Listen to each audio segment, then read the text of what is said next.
Hey folks, got an Everquest patch coming out early today.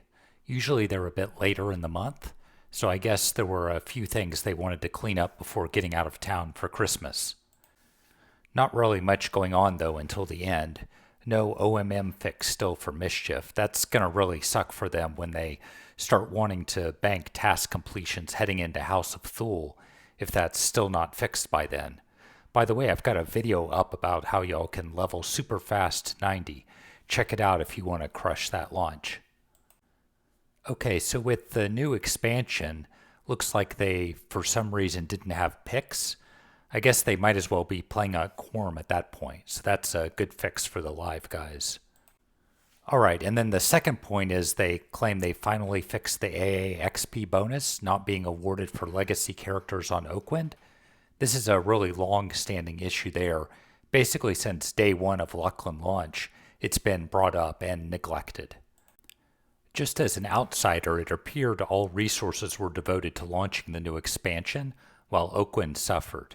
One of the most disappointing parts of this, from my perspective at least, was that it appears it was a one-day fix. It went from a resource has been assigned on a Wednesday night to it being flagged as internally fixed on a Friday morning.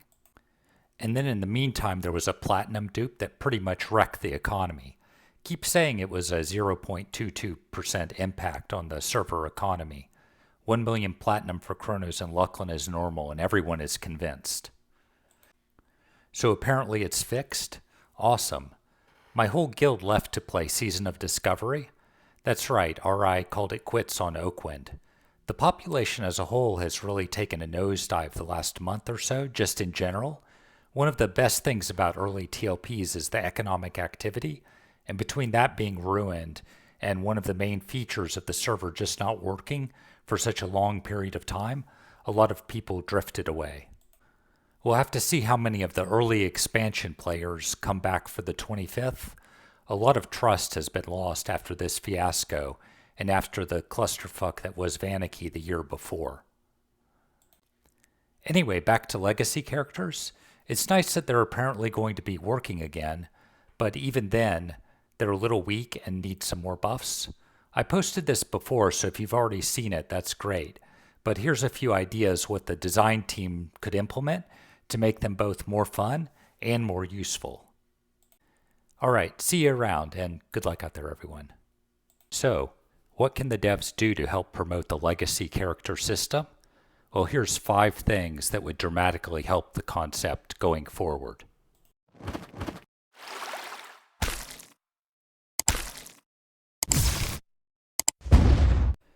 Number 5.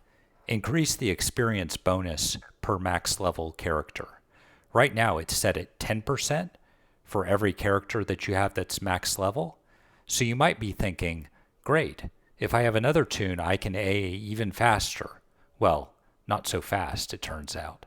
I was just messing around a bit, checking the regular versus AA experience per kill on a level 62 mage, and let's use 1% per kill regular experience and 20% AA experience per kill as an example.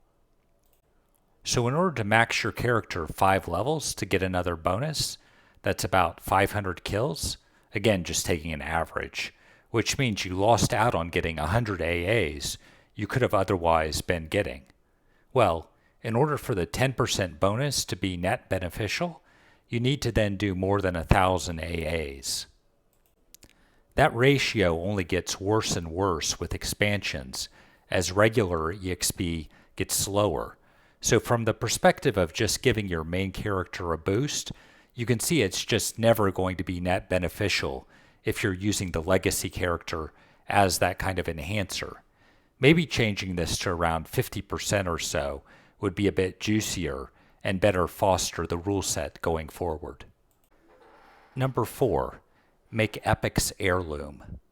While most gear has been made heirloom, which was a great change, there's still no trade items out there. Epics are probably the number one that comes to mind. And while a lot of the 1.0 epics are hardly groundbreaking, the one that's really comes to mind is the Cleric Epic 1.0, especially if you're in Fight to Engage trying to do open world content like Koidoken. A lot of classes really need their 2.0s in a few expansions. Shamans, melee DPS, clerics again, lots of classes just need those to be raid ready, and it's an unnecessary bottleneck to make you have to repeat the quest multiple times to have your legacy character be able to attend raids and perform well. Number 3, make the bonus experience active for tunes at the previous unlock max level. Remember, the legacy character bonus is only active for max level characters. This means when you really need it, when there's a new expansion unlock and you need to do some old-fashioned grinding, it'll go away. There's a simple fix here which would improve quality of life for this legacy system, which is to make the bonus effective from the most recent level cap. So for example, for Planes of Power release, make it based on your level 60 characters. Now that's something the players would find useful. Number 2, make earned AAs available on all tunes on the same account. Now we're getting to the heart of the problem, which is that if you really want to use those characters for raids, it becomes harder and harder to keep them up to date. And one of the biggest factors here is simply the amount of AAs you need to get. When you start a couple years into the server and getting to expansions where you need 1,000 plus AAs in each expansion to stay raid relevant on a tune, it's going to be super challenging to keep a secondary raid force up to date. I know it's possible, and many people keep boxes up to date like that so they can run small man raids on other servers, but a true legacy concept should have the characters just inheriting the AA pool of each other and being able to use that. Number 1, have the option to merge keys, flags, achievements, and faction. This is very similar to the last one, but let me just ask some simple questions. Do you want to endlessly farm those stupid Dragons of Norath missions for 20 faction chips to turn in so you can get the faction needed to get the account rewards for progression? Or do you want to do all the zone progressions starting in Underfoot so you can even zone into the good experience areas? And that's not even getting to the raids, which are going to be a major pain keying multiple times like that, especially for the expansions that only last 8 weeks. Okay, well that's my 5 ideas that could make this concept more palatable and something that isn't just going to fizzle out like a lot of TLPs have in the past. If you have any more ideas, definitely leave a comment. And good luck out there, everyone.